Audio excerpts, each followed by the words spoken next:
For the first time since April, Falls Lake has dipped below full, and that's hard for people to believe as they drive by it, go out on it, or fish here because it looks full. Part of the 4-cent tax increase will go towards paying a building that hasn't even been approved. This building will be 16 or 17 stories and will be beside City Hall. One city councilman said that he was hoping for no increase, as well as many other families that are already struggling in the area. Several eyewitnesses said they believed the 58-year-old man was already dead. He had been underwater for quite some time. However, they continued to try to save him until paramedics arrived and brought him here.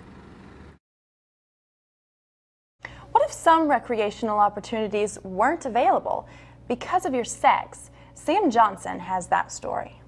Campus gym is usually a place for both men and women to work out. But recently Harvard has passed women-only gym hours at one of their recreation facilities. The change was prompted by Harvard's Muslim population, who wanted the gym to be restricted to women during certain hours. Yasmin Amir, a member of UNC's Muslim Student Alliance, said she understands why the change would be needed. Many Muslim women wear the headscarf or the hijab as a sign of modesty, and this is usually accompanied by long sleeves and long pants, and so having a women's only hours gives them an opportunity to dress more comfortably. So is my working out really making all the women at the gym feel uncomfortable? Lauren Mangili said that for some it might. Women like to come and work out without feeling intimidated, which a lot of times they do. If there's guys working out in the same area, they don't want to feel like someone's watching them do their workout. So will a change like the one at Harvard be something we should look out for at UNC? I think it would be beneficial, especially for women that are intimidated going to the gym. They don't need specific hours the same way that this gym doesn't have specific hours every week for guys. I think the same opportunity should be available for men too. With opinions divided, it's unclear whether such a change will ever occur on the UNC campus. In Chapel Hill, I'm Sam Johnson, Carolina Week. When Fire Chief George Crocker wasn't working in Raleigh, he was volunteering at this Pine Level Fire Department. Tonight, as you can see, there are signs of mourning outside the station for the fallen firefighter who dedicated so much of his time to his community. Thanks to Helping Paws, these little guys are clean. But with the large amount of animals coming into the shelter, it's hard to say what animals will find a home. The city has busted more than 60 people for breaking water rules. The first fine is $200, the second is $1,000, and the third, they shut your water off.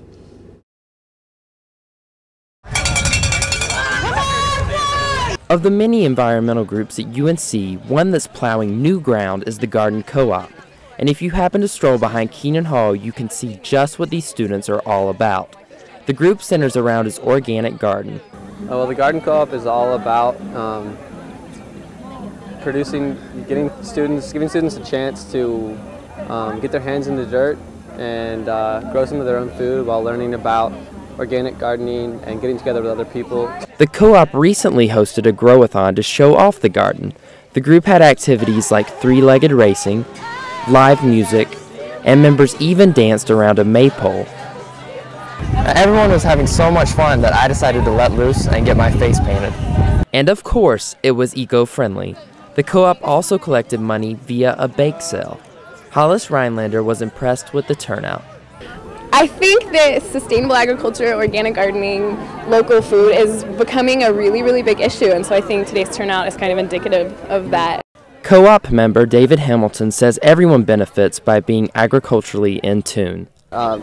It's important to know where our food is coming from and to grow it in ecologically sound methods and to get more involved in food production. Members meet weekly to work on the garden and use their vegetables to host potluck dinners in the spring. In Chapel Hill, I'm Sam Johnson, Carolina Week. It's amazing that folks are stopping at this Exxon gas station where gas is $4.13 a gallon, when just down the road it's a whopping 15 cents cheaper. Crocker leaves behind a 12-year-old son, a fiancée who is also a firefighter, and her 2 daughters. In Pine Level, I'm Sam Johnson, ABC Eyewitness News. It looks like snow in May, but all of this right here is actually hail. And it's hail like this that brought down trees like the one behind me all across North Carolina. Now the new ban will be expanded to 100 feet from all university facilities, and that means that students and employees will have a hard time finding a place to smoke. You would have to stand about this far away from campus buildings each time you smoke. Sam Johnson has more about how you can browse for veggies and videos at the same time. Meet Redbox, the movie rental system of the future. It looks like a regular vending machine, but it's definitely not soda that comes out of this baby. The boxes hold a variety of inexpensive new movie releases. Yeah, I really like Redbox. It's convenient and it's like close when you're going to get groceries, and it's cheap. You can't beat $1, so that's why I like it better than a video store in that way. Yep, it's only $1 to rent a movie for each day. All you have to do is scan your debit or credit card, browse through your movie choices, make a selection, and you have your movie in a matter of seconds. Because all we really want to do is get home, prop our feet up, grab our bag of oversized popcorn, and watch the movie. It all sounds great, but will these cheap prices and a convenient location put Chapel Hill movie rental stores like VisArt out of business? Movie stores are really affected by things like Netflix and Redbox, but we offer a much wider selection, and I think that's the point. Plus, in Carrboro, there's a huge movement to support local businesses. So will movie renters stay loyal to their local video rental stores or opt for the Redbox? Heather Hall says she prefers things old-fashioned.